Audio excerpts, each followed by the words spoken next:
تسا نبی دی ناموس نال غداریاں کر کے پیسے لڑ دے ہو قوماں کولو، تمہیں پتہ ہی نہیں ہے حضور کی عزت کا مسئلہ کیا ہے. تو رب سب سے بڑا غیور ہے.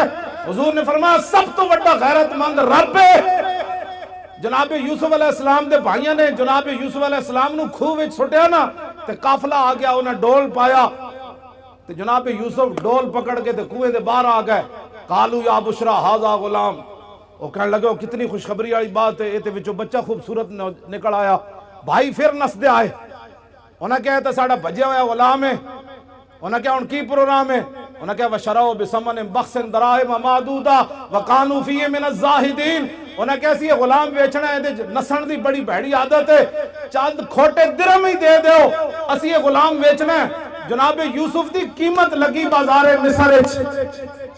اے علماء کم از کم 6 مہینے جمعہ پڑھا سکتے ہیں سورہ یوسف دے ہوتے، تسی کیوں نہ پڑھان دے جمعے؟ سورہ یوسف پڑھ کے دسو قوم نو کہ جناب یوسف دی صرف قیمت پئی ہے بازار وچ.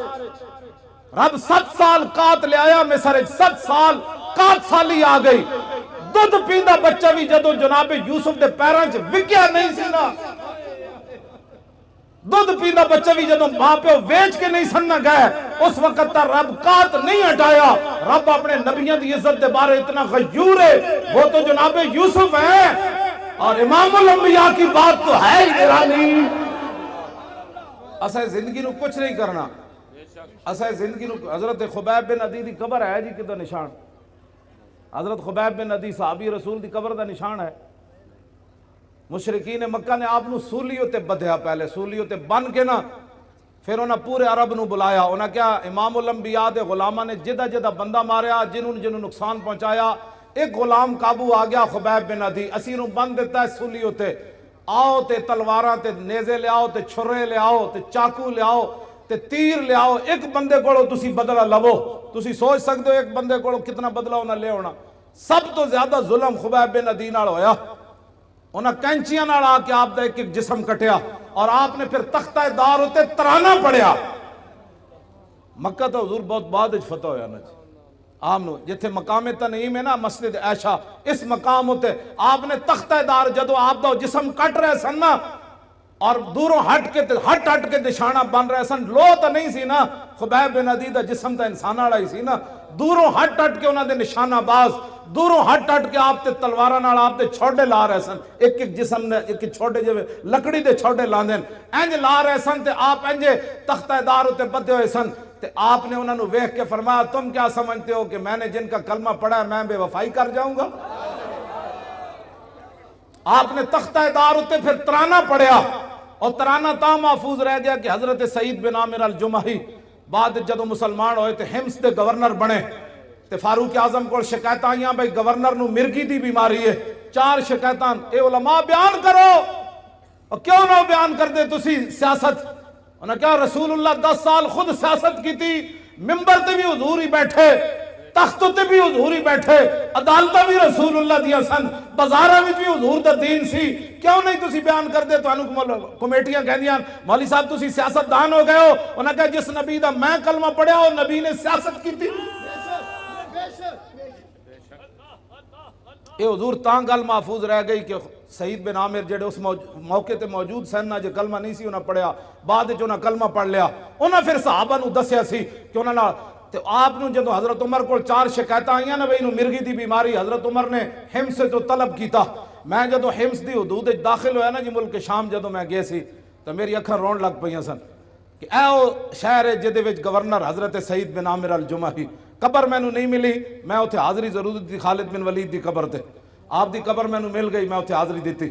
بہرحال سعید بن عامر الجمحی جدو حضرت عمر کو آئے نا 4 شکایتاں سن، انہاں وچ ایک مرگی دی بیماری. آپ نے فرمایا تو انہوں مرگی دی بیماری روزانہ ڈھائے پاندے ہو، بے ہوش ہو جاندے ہو؟ آپ نے عرض کی تھی نہیں. انہاں کہا پھر بے ہوش کیوں ہوندے ہو؟ فرمایا جدو جسم کٹیا جا رہے سی نا سولی تے بن کے اس ویلے میں موجود سی تے میں جدو تصور کرنا میں بے ہوش ہو جانا. اتنا بڑا ظلم ہویا سی حضرت خبیب بن عدی نال. خبیب بن عدی نے تختہ دار ہوتے ترانہ پڑھیا، سنا دے ماں. لقد جمع الاحزاب حولی والبوا قبائلهم واستجمعوا كل مجمعی وكلهم مبدل عداوت جاہد علی لانی فی وساق بمضیعی وقد جمعوا ابناهم ونساهم وقربت من جزع طويل ممنعي وقد خيروني الكفر والموت دونا وحملت عيناي من غير مجزعي فلست بمبد للعدو تخشعا ولا جزعا إني إلى الله مرجعي وما بي حذار الموت انی لمیت ولیکن حذاری جحم نار ملفعی. جب آپ کا جسم کٹ رہے سن تو اس شعر دا معنی میں فرمایا میں موت سے نہیں ڈرتا، موت تو ایک دن آنی ہے. وما بی حذار الموت انی لمیت، فرمایا موت میرا کچھ نہیں بگاڑ سکتی، آج نہیں تو کل تو اس نے آنا ہی تھا. ولیکن حذاری جحم نار ملفعی، میں تے اس جہنم دی اگ دے شولے کو ڈرنا جڑا پورا لپیٹ چ لے لوی گی. ہاں فرمایا موت سے میں نہیں ڈرتا، میں تو اس آگ سے ڈرتا ہوں کہ حضور سے بے وفائی ہو گئی تو پھر کیا ہوگا. فضل العرش صبرنی علی ما یراد بی فقد بدوا لحمی وقد یاس مطمعی. فرمایا انہوں نے تو میرا جسم بھی کاٹ دیا اور میرے زندہ رہنے کی امید بھی مک گئی. ظاہر جسم جب کاٹا جا رہا تھا تو پھر آخر میں چہرے کو انہوں نے تلواریں ماری نا، پھر آخر میں ناک کان انہوں نے کاٹے، آنکھوں کے اندر پھر برچھے تو آخر میں ڈالے نا. انہوں نے کہا کہ انہوں نے تو میرا جسم کاٹ دیا، اب زندہ رہنے کی امید بھی ختم ہو گئی. آگے الاللہ اشکو غربتی ثم قربتی وما ارصد الاحزاب لی عند مسرعی. اب میری غریب الوطنی اور میرے اوپر جو ظلم ہو رہا ہے میں اس کی شکایت اپنے رب کی بارگاہ میں کر رہا ہوں. کیوں جی؟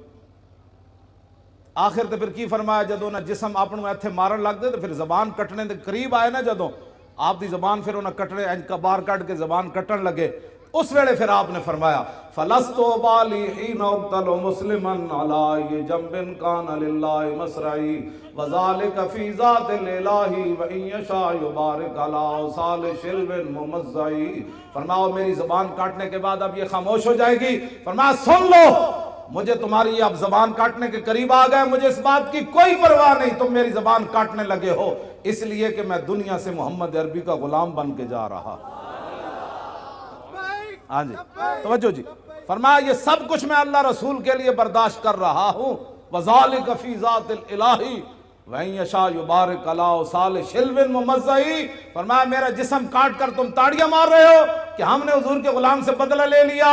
فرمایا جس رب کے لیے میں نے یہ اذیتیں برداشت کی ہے نا، میرا رب قادر ہے میرے کٹے ہوئے جسم کو پھر جوڑ دے گا ایسے کر کے. بس یہ اسلام ہے.